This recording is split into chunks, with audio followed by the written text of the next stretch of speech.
What questions should I use in my get to know you games? Hi, I'm Louise Fouché from OTGrow. Welcome to our YouTube channel. Here we discuss tools, tips, and techniques to make you an effective group facilitator. So, how do you facilitate questions and conversations in your first get to know you group?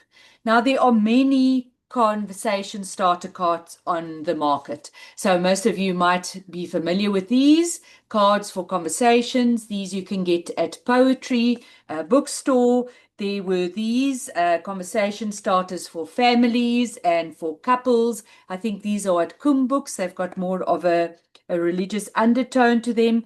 And then I was on holiday in Underberg, and in a tiny little plaastalletjie, a little shop around along the road, I found these amazing ones. Do you know me? And let's get deeper. Now, these are only a couple, but there are many on the internet. I think even Stephen Bartlett, CEO of Diary of a CEO, also has questions. So there are numerous questions out there. But today I wanted to guide you in terms of how to choose questions, because often some of these questions are not really appropriate for our groups. Some of them are way too superficial. And so I thought I would just take you through some ideas, some guidelines as to how to choose your questions. So first thing is to try and see if you can select a wide variety of questions. So from different areas of the people's life, something around childhood, something about the future and what they dream of, or a bucket list, something about emotional experiences. What was your first kiss like? What was it like your first breakup? And so we grade them, and we have a variety from very superficial to much deeper questions. And normally it's best in our get to know you groups is to really shuffle them around. So sometimes there's a lighter, more superficial question, and the group can breathe a little bit. And then there's a question that's a little bit deeper, and there's a bit more discussion around it. So I'm wondering if you'll pop into the comment questions that you use for your get to know you game that always has some discussion around it. Because the more discussion there is around a question, the more we know that this is actually a good question, because everybody in the group is in some way affected by the answer they would be given. So I'll give you an example. One of the questions we always use is, who would you take to war? And that often makes people think along different lines. Some people say, those significant to me, I don't want to take to war. They must be safely somewhere else. I'll take somebody else. Or somebody will say, no, it needs to be somebody I rely on. Somebody will say, it's somebody I know that's smart and strong, but it's not somebody I'm deeply connected to. Others would say, I want somebody, this person, because they've got my back. So it's a really good question, because there's so many perspectives and views that we could take into a discussion. So I thought just to go through a couple of them so you can understand some of the things that I'm trying to explain in terms of choosing questions. So these were taken from Conversation Starters for Couples by Gary Chapman. And so I thought I would just go through some of them and share my thoughts about them. So one is, if you could win any competition in the world, what would it be? So this could be a good one because it shows underlying values. It shows what is priority for people. And so there's an emotional element to it. So all of the cards that we ask, that we would select for Get to Know You game, has an element of, what does this reflect about you? What does this say about you, so that the group can get to know you better? So here's the one, and because it's got a religious undertone, of course, we're going to not necessarily choose this for our groups if there isn't a religious context. But this one says, name the Old Testament event that you wished you had witnessed. Now, this can also say something for people, about people, but it can become an intellectual question. So this one I might use with a provisor. I might structure my question a little bit differently, because more people can rationalize and intellectualize then we're not really getting to see people as well. We're not getting to know them as well. So this question I would have maybe excluded if it's not a religious group, not maybe I would have.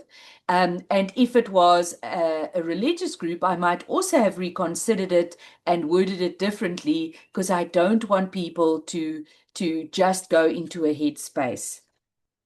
All right, next question. What is something you thoroughly enjoyed doing as a child and have not done for years? This is really a great question because it brings something of the childhood of the person into the here and now, and can have really deep emotional connections and say something about the person and what they yearn for in a certain sense. So I really like a question like this, and I would include that.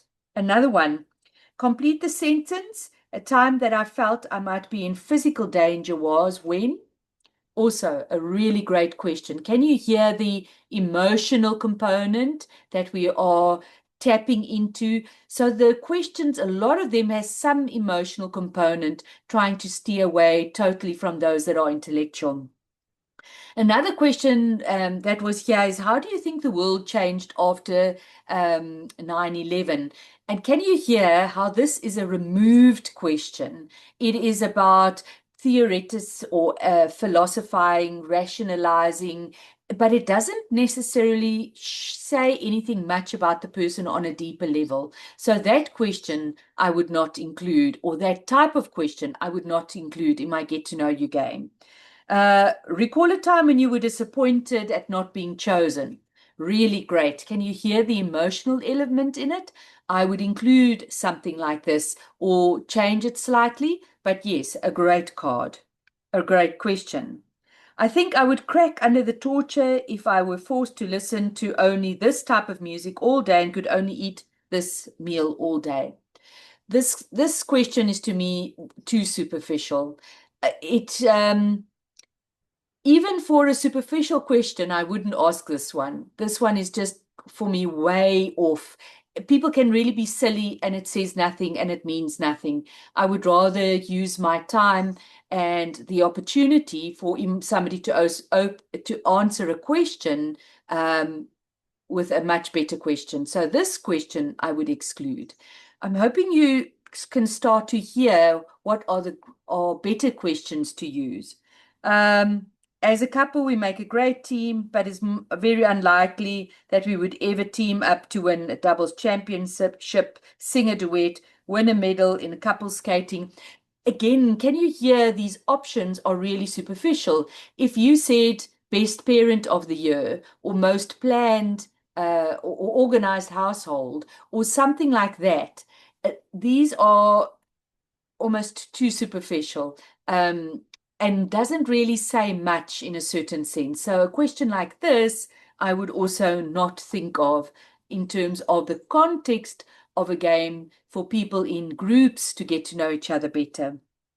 Um, Maybe just one or two others.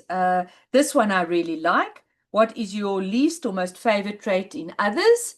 Great question. That also says something about what is important for you, the values that you have. Great question to have. Um, Talk about the early experiences of someone of another race or nationality.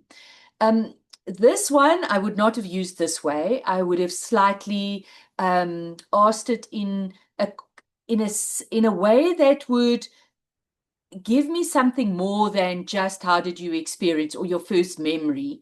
I would say something rather like, can you remember a time when you were pleasantly surprised around a stereotype you might hold?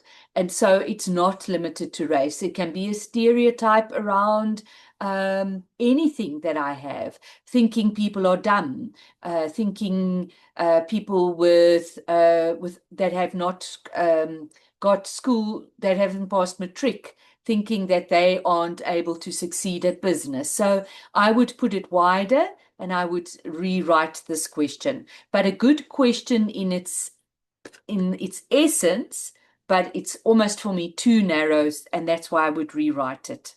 Um, and what is your favorite animated movie? Um, I am often worried about things like favorite. I would rather say the movie that moved you the most or the movie that had the greatest impact on you. Um, Favorite can sometimes lean people to have it a bit more superficial, and we would like people to share on a deeper level. So these are some questions I hope that gives you a very good idea of how to select questions for your get to know you game.